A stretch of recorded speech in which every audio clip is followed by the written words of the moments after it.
Une image forte, Stéphane Jobard, une joie immense pour vos joueurs, on vient de le voir. Et vous alors, enfin heureux, vous avez passé une bonne soirée? Ouais, c'est toujours plus sympa les lendemains de victoire, et puis effectivement content que mes joueurs soient récompensés de leurs efforts. Alors il y a eu forcément beaucoup de joie aussi côté supporters. On va voir quelques réactions avant de continuer cette interview des joueurs qui étaient heureux en fin de match. Et ces réactions ont été recueillies à la sortie du stade par Christophe Taris et Dalila Ibarakan. Écoutons. Nos joueurs ont été héroïques, sensationnels.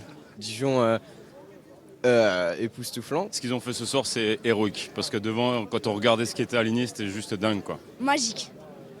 On a gagné le PSG, c'est voilà quoi. C'est un petit peu David qui gagne contre Goliath en quelque sorte. Donc c'est grandiose, il n'y a pas de mots.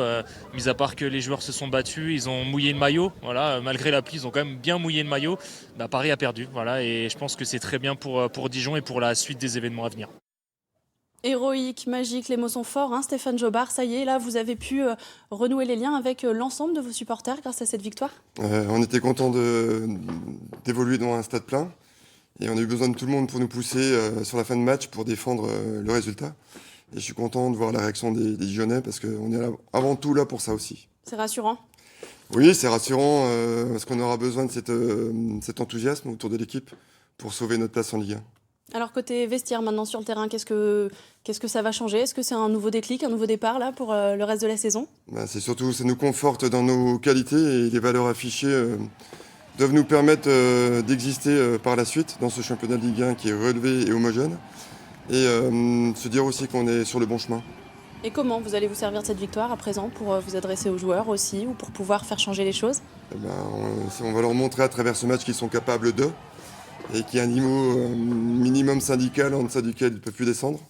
On affiche ce genre de visage contre le PSG, on doit l'afficher plus régulièrement. Vous êtes quand même plein de surprises au DFCO parce que vous avez aussi fait 2 beaux matchs face à 2 autres grosses équipes, des matchs nuls face à Lyon, face à l'OM.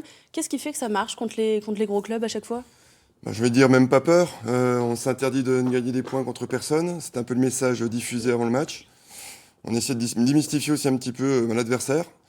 Et finalement, nos ressources sont mobilisées au maximum dans ces moments-là, et ce qui nous permet de remporter des points contre les gros du championnat. La difficulté, c'est de continuer à les utiliser constamment, ces ressources maintenant. Ça dure 40 fois dans l'année, donc il faut se mobiliser toutes les semaines avec un effectif jeune qui découvre la Ligue 1.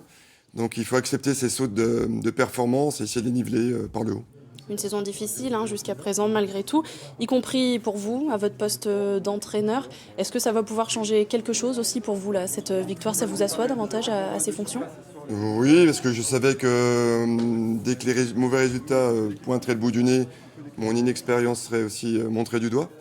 Aujourd'hui, j'avance au même titre que mon groupe et voilà, on commence à avoir des résultats positifs. Et voilà, moi je suis plein d'espoir et d'envie pour maintenir le DFCO en Ligue 1. Vous avez tout connu, y compris en tant que joueur au DFCO. Cette victoire, elle marque vraiment une page là dans l'histoire du club? Oui, parce que je pense qu'on a écrit une belle page de l'histoire du club parce que battre le champion de France en titre et en format XXL, c'est-à-dire en format Ligue des Champions, je pense pas qu'on le fera toutes les saisons, donc on va profiter de cet instant. Et quitter la dernière place de la Ligue 1. Merci Stéphane Jobard d'avoir accepté cette invitation Merci après à cet vous. exploit hier face au PSG.